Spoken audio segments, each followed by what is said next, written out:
कहानी की शुरुआत में दिखाया जाता है एक बड़ा सा जंगल और दिखाए जाते हैं रिची और हेली नामी कपल को, जो कि क्लाइंबिंग करते हुए दिखाए जाते हैं। और जैसे तैसे रिची ऊपर पहुंचता है और रिची हेली को जल्दी से ऊपर आने का बोलता है और दिखाया जाता है कि अचानक से हेली का पाँव फिसल जाता है और हेली हवा में लटकने लगती है। फिर लेकिन वो खुद को संभाल लेती है। वो एक बार फिर से ऊपर चढ़ने लगती है। फिर हेली रिची को आवाज लगाती है, लेकिन रिची का कोई रिस्पॉन्स न आने पर हेली परेशान हो जाती है और अचानक हेली के फेस पे खून के ड्रॉप्स गिरते हैं और हेली डर जाती है। रिची को कोई उठाकर ऊपर से नीचे फेंकता है और हेली बहुत डर जाती है। फिर अचानक से हेली को कोई जोरों से ऊपर खींचने लगता है, लेकिन हेली अपना दिमाग चलाते हुए अपनी रस्सी काट देती है और फिर वो संभल नहीं पाती और नीचे गिर जाती है। फिर हेली की नजर रिची की लाश पे पड़ती है और हेली रोने लगती है। फिर हेली अपनी जान बचाकर अपनी कार की तरफ भागती है, लेकिन हेली का पाँव नुकीली तार में फंस जाता है और हेली गिर जाती है और फिर हेली को कोई घसीट कर ले जाता है। फिर सीन शिफ्ट होता है। इसी एरिया से गुजरती हुई कार दिखाई जाती है। कार के अंदर हम पेरिस नामे लड़के को देखते हैं, जो कि इंटरव्यू के लिए किसी दूसरे शहर जा रहा होता है और वो एक ट्रैफिक में फंस जाता है। ट्रैफिक बढ़ता ना हुआ देखकर वो परेशान हो जाता है। फिर वो गाड़ी से उतरकर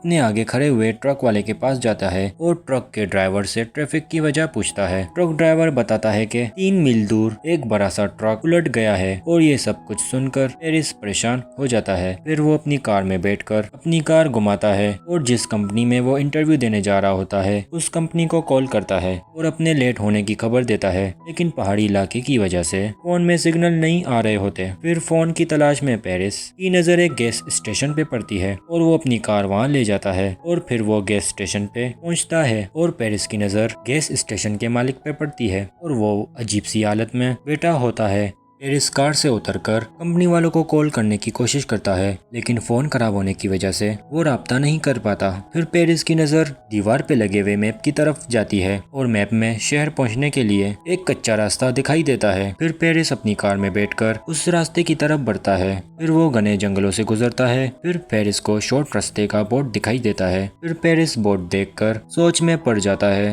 फिर पेरिस कार को कच्चे रास्ते की तरफ ले जाता है। पेरिस की नजर मरे हुए हिरन की तरफ जाती है और इस चक्कर में पेरिस की कार सामने खड़ी गाड़ी से टकरा जाती है, लेकिन पेरिस इस हादसे में बच जाता है और उस गाड़ी के बंदे शोर सुनकर पेरिस की तरफ आते हैं और पेरिस का हाल पूछते हैं और पेरिस इन सब से माफी मांगता है और जो भी पेरिस से नुकसान हुआ उसकी रकम देने की बात करता है और फिर बीच में गाड़ी खड़ी करने की वजह पूछता है। और फिर फ्रेंसेल पेरिस को बताती है कि नुकीली तार की वजह से हमारी गाड़ी का टायर फट चुका है। फिर इनमें से एक लड़की पहले वाले गैस स्टेशन पर जाकर कॉल करने का बोलती है, लेकिन पेरिस उन्हें बताता है कि वहां जाने से कोई फायदा नहीं क्योंकि वहां का फोन खराब होता है। फिर सब पैदल चलने का फैसला करते हैं, लेकिन इनमें से 2 लोग गाड़ियों की देखभाल के लिए रुकते हैं। फिर चलते हुए इन सब की नजर एक मरते हुए क्लेरी की तरफ जाती है और ऐसा लगता है कि किसी ने बीच से फाड़ कर फेंक दिया हो। और फिर थोड़ी ही दूर इन्हें गाड़ियों की जलते हुए टायर पर नजर पड़ती है, जिसे देखकर ये सब डर जाते हैं, लेकिन पेरिस सबको आगे बढ़ने का बोलता है। फिर सीन शिफ्ट होता है। फिर हमें और वो दोनों लड़का लड़की दिखाए जाते हैं जो कि गाड़ियों की देखभाल के लिए रुके थे। फिर उस लड़के को पास की झाड़ियों से कुछ हलचल महसूस होती है और फिर वो लड़का उस तरफ देखने जाता है और उसकी जीएफ उसे वहां ना पाकर परेशान हो जाती है। फिर वो लड़की अपने बीएफ को ढूंढने जाती है और उसकी नजर अपने बीएफ के शूज पर पड़ती है और जैसे ही आगे जाती है उसे कटा हुआ कान नजर आता है और वो लड़की उसे देखकर रोने लग जाती है और उसी वक्त कोई पीछे से हमला करता है और उसी लड़की को मोट के गार्ड उठार देता है। फिर हम उन 4 लोगों को देखते हैं जो कि पैदल चलने का फैसला करते हैं और वो चारों मदद के लिए चलते चलते इन चारों की नजर एक घर की तरफ पड़ती है और वो सब इन घर की तरफ जाते हैं। फिर पेरिस इतनी ज्यादा गाड़ियों को देखकर परेशान हो जाता है और मदद के लिए घर की तरफ जाता है और फिर घर का डोर खटखटाता है और इन सबको पता चलता है कि घर के अंदर कोई नहीं होता और फिर सब कॉल करने के लिए अंदर आते हैं और पेरिस जैसे ही फ्रिज को खोलता है तो फ्रिज के अंदर इंसानी जिस्म के पार्ट्स पड़े होते हैं और पेरिस के होश उड़ जाते हैं और जेसी को भी वही नुकीली तार दिखाई देती है जिससे उनकी गाड़ी का टायर फटा था। फिर ये सब डर जाते हैं और वहाँ से भागने लगते हैं और पेरिस की नजर विंडो से बाहर जाती है कि उनकी गाड़ियाँ एक गाड़ी के साथ बंधी हुई आ रही होती है और चारों बहुत डर जाते हैं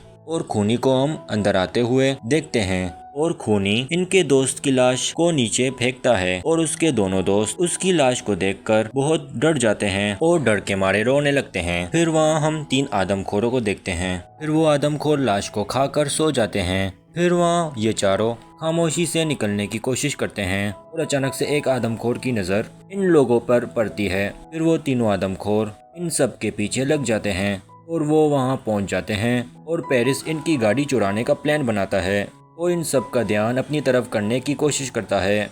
और इन तीनों में से एक आदमखोर पेरिस के ऊपर गोली चलाता है और पेरिस जख्मी हो जाता है और ये देखकर वो तीनों दोस्त घबरा जाते हैं और फिर स्कॉट ट्रक की तरफ भागने लगता है, लेकिन एक तीर आकर स्कॉट के सीने पर आर पार हो जाती है और वो दोनों लड़कियां पेरिस को उठाकर भागने में कामयाब हो जाती हैं और थोड़ा सा दूर जाकर रास्ता बंद दिखता है और इन सब को वो ट्रक वहीं पर छोड़ना पड़ता है और वो तीनों जंगल में एक सेफ जगह ढूंढने के लिए निकलते हैं और फिर रात हो जाती है और तीनों आदमखोर इनकी तलाश में निकलते हैं और इन तीनों को फिर एक रेडियो टावर दिखता है जिसे देखकर इनको बचने की उम्मीद नजर आती है। फिर वो ऊपर चढ़ते हैं। फिर इनको एक पुराना रेडियो मिलता है। फिर पेरिस ऊपर से नीचे की तरफ देखता है और नीचे वो तीनों आदमखोर दिखाई देते हैं और आदमखोर टावर पर चढ़ते हैं। फिर पेरिस सारा भारी सामान टावर के गेट पे रखना शुरू करता है। आदमखोर टावर पर आग लगा देते हैं। फिर वो तीनों टावर की विंडो को तोड़ते हैं और सामने दरख्तों पर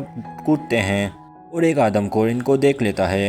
इन सबको पकड़ने के लिए दरख्त पर चढ़ता है। फिर पेरिस आदमखोर को ऊपर आते हुए देख लेता है और फिर एक दरख्त से दूसरे दरख्त पर जाना शुरू करता है। पेरिस और दूसरी लड़की तो दूसरे दरख्त पे पहुंच जाती है, लेकिन कार्ली के नज़दीक एक आदमखोर पहुंच जाता है और आदमखोर अपनी कुल्हाड़ी से कार्ली के फेस के 2 हिस्से कर लेता है। फिर सीन शिफ्ट होता है। फिर सुबह हो जाती है। फिर पेरिस को पुलिस की गाड़ी दिखती है और जैसे ही पुलिस वाला पेरिस की हेल्प के लिए गाड़ी से उतरता है और उसी टाइम एक तीर उसकी आंखों के अंदर आर पार हो जाती है और फिर पेरिस पुलिस की गाड़ी के नीचे छुप जाता है और आदमखोर पुलिस वाले को गाड़ी में डालकर गाड़ी अपनी घर की तरफ ले जाता है और पेरिस इसी का फायदा उठाकर गाड़ी के नीचे लटक जाता है और फिर दिखाया जाता है आदमखोर जेसी को बांध कर रखते हैं और वो जेसी को मारने लगते हैं। तो गाड़ी की आने की आवाज़ आती है जिसे देखकर वो दरवाजे की तरफ बढ़ता है और पेरिस गाड़ी लेकर इनके घर में घुस जाता है और आदमखोर को कुचल देता है। फिर पेरिस जेसी को खोलता है।